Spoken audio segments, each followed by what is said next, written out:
नमस्कार दोस्तों, आज का हमारा विषय है सहायक संधि। वेलेज़ली की सहायक संधि। इससे पहले हमने क्या पढ़ा था? राज्य हड़पने की नीति, डॉक्ट्रिन ऑफ लैप्स, किसकी? डलहौजी की। ओके, तो आइए पढ़ते हैं। देखिए, जब से भी अंग्रेज गवर्नर जो भी आया, विशेष रूप से जो शुरू वाले आए, उनका एक ही उद्देश्य था कि भारत के ज़्यादा से ज़्यादा भूभाग पर कब्जा करना, और जब इन्होंने मैसूर यानी कि हैदर अली टीपू सुल्तान को जब हराया, मैसूर राज्य को विजित किया, और जब मराठा जो फर्स्ट आंग्ल मैसूर युद्ध हुआ था 1775 से 82, ठीक है, तो उस समय क्या हुआ था? इनकी शक्तियां हो गई बिल्कुल क्षीण, और एक ही शक्ति थी भारत में सबसे बड़ी उभर कर आई, वो कौन थे? अंग्रेज। ठीक है, अब इनके तीन उपाय थे, इनके तीन तरीके थे, तीन नीतियां थी ज्यादा से ज्यादा साम्राज्य को अधिग्रहण करना, यानी कि ब्रिटिश भारत में मिलाना। नंबर एक क्या था? सहायक संधि। भाई आप सहायक संधि कर लो। दूसरा क्या था? पहले से जो अधीन राज्य थे, जैसे पहले प्लासी युद्ध में जो था बंगाल, ठीक है ना, प्लासी युद्ध में बंगाल को कमजोर किया, फिर और कमजोर किया, और फाइनली उस पर क्या कर लिया? अधिकार कर लिया। ठीक है, जो पहले से दिन राज्य है उसको हड़पना।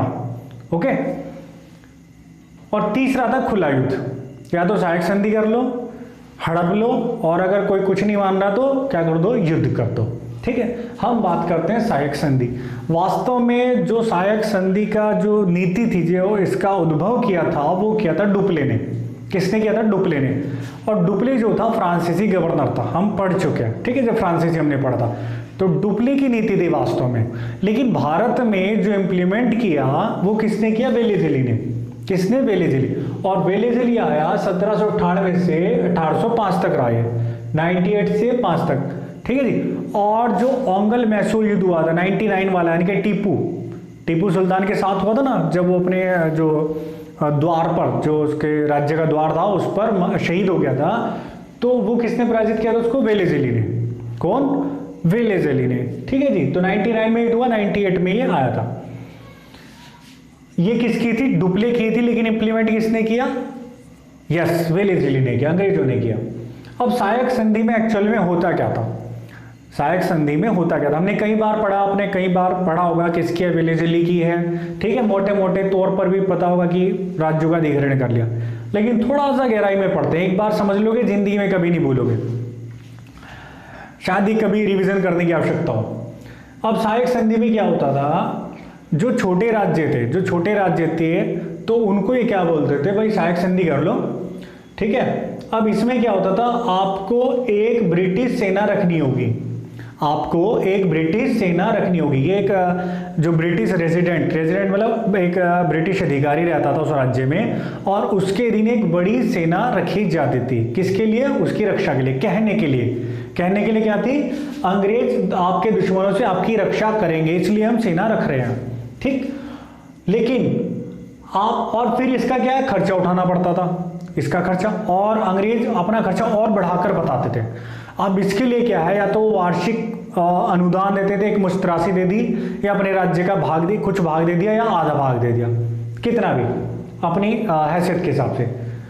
इसमें क्या था? बिना अंग्रेजों की स्वीकृति के ये किसी भी यूरोपीय को अपनी सेवा में नहीं रखेंगे।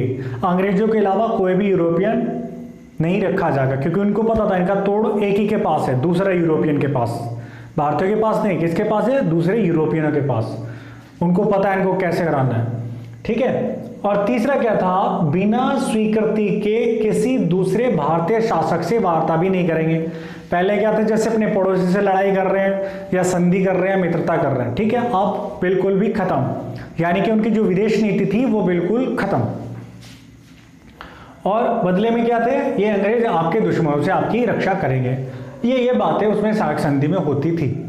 लेकिन वास्तविकता क्या थी? वास्तविकता ये थी, एक तो उनकी प्रभुसत्ता गई।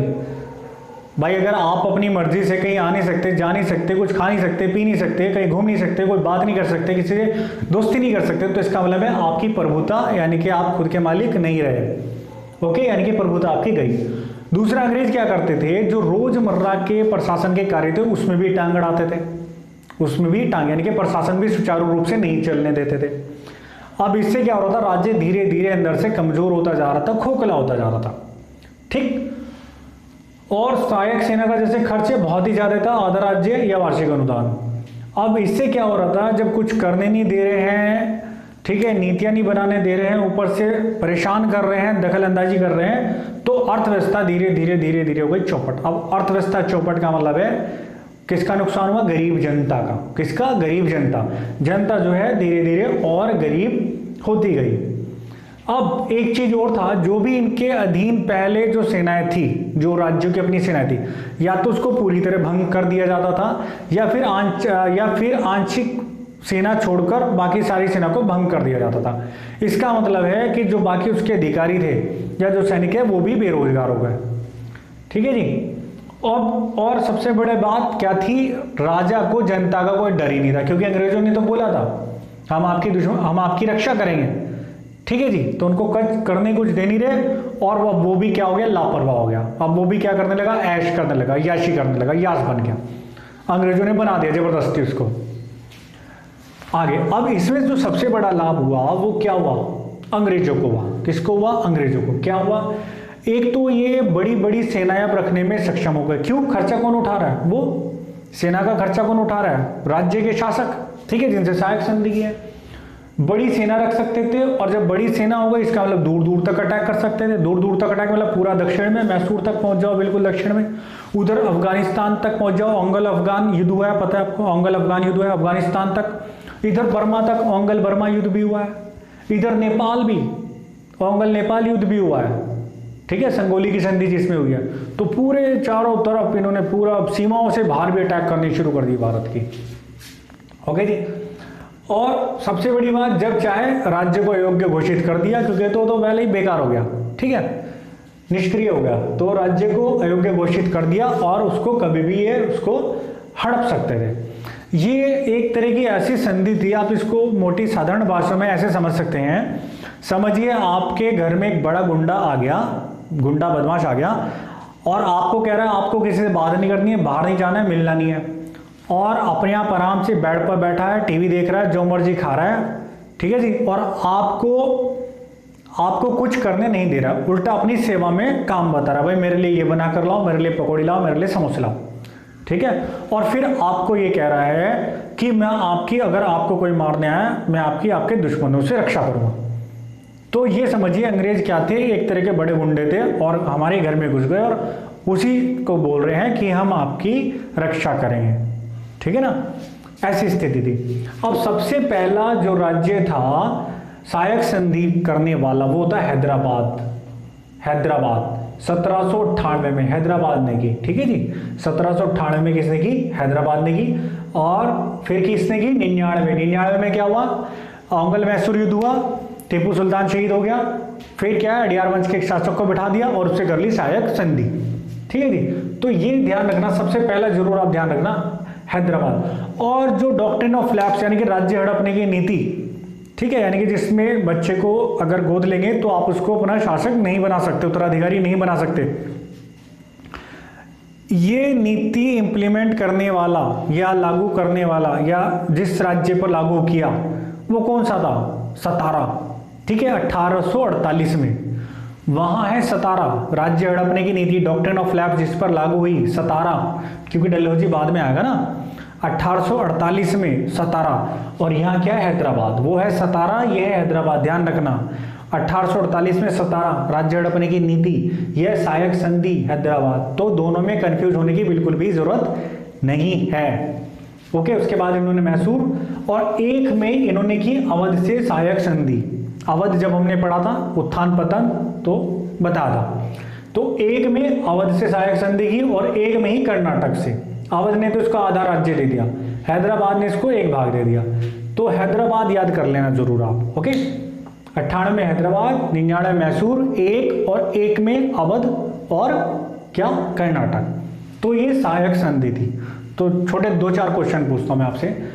और सहायक संधि का जो उद्भव करता था, यानी कि जो जिसने बनाई थी, वो कौन था वास्तव में? यस, कौन था? डुप्ले। कौन था? डुप्ले। ओके जी, कौन था? डुप्ले। Very good. अब भारत में किसने इंप्लीमेंट की इसको? Yes, Wellesley. कौन था? वेलेज़ली। Very good. और वेलेज़ली का कार्यकाल भी बता दीजिए, उसी दौरान पूरी सहायक संधि चली। यस, बता दीजिए। यस, कब? 98, यानी कि जब ओंगल मैसूर युद्ध हुआ 98 से 5 तक। ठीक है जी, 98 से 5 तक। ठीक। अब इसमें क्या होता था, छोटा छोटा बता दूं। यस, एक रेजिडेंट, एक अंग्रेज अधिकारी को रखना होता था, जिसको ब्रिटिश रेजिडेंट बोलते हैं। उसके दिन एक बड़ी सेना थी। ओके, और क्या था? और रिप्लाई कीजिए। रिप्लाई, यस, रिप्लाई बोलना है, बोलना है, तभी मजा आएगा, आपको समझ में आएगा। और क्या था? यस, उसका खर्चा उठाना पड़ता था। और यस यस यस यस, किसी दूसरे यूरोपियन से को नहीं रख सकते थे अपने राज्य में। यस, और बताइए। यस यस यस, किसी दूसरे भारतीय शासक से कोई भी बातचीत वार्ता नहीं कर सकते थे। ठीक है, तो ये था सहायक संधि। और बदले में क्या था? बदले में अंग्रेज दुश्मनों से आपकी रक्षा करेंगे। और पहला राज्य बता दीजिए सहायक संधि हुई। यस, हैदराबाद। कौन सा? हैदराबाद। कब हुई? कब हुई? यस, कब हुई? जैसे ही आया शुरू में 98 में हैदराबाद। ओके, तो ये सहायक संधि भी खत्म। छोटा सा टॉपिक था। हाँ, मैं एक बात आपके साथ शेयर करना चाहूंगा। देखिए, कई बार क्या करते हैं हमारे अपनों से या जिनसे हमारे संबंध होते हैं, कई बार वो गलतियां कर देते हैं कुछ। कई बार छोटी छोटी गलतियां हो जाती हैं उनसे, तो उन वजह से उनसे रिश्ते कभी खराब नहीं करने हैं। छोटी छोटी गलतियों की वजह से तो उनको इग्नोर करना सीखे। अगर आपके किसी अपने से, आपके किसी दोस्त से, आपके किसी मित्र से, आपके किसी संबंधी से छोटी गलती हो गई, उसका माइंड का लेवल, बुद्धि का लेवल, मानसिक स्तर उतना नहीं है, ठीक है, उसको उतनी समझ नहीं है, तो आपको क्या करना है? उसको इग्नोर करना है। अगर आप इग्नोर नहीं करेंगे, उसी के जैसा बर्ताव करेंगे, उससे बदले की भावना रखेंगे, तो क्या होगा?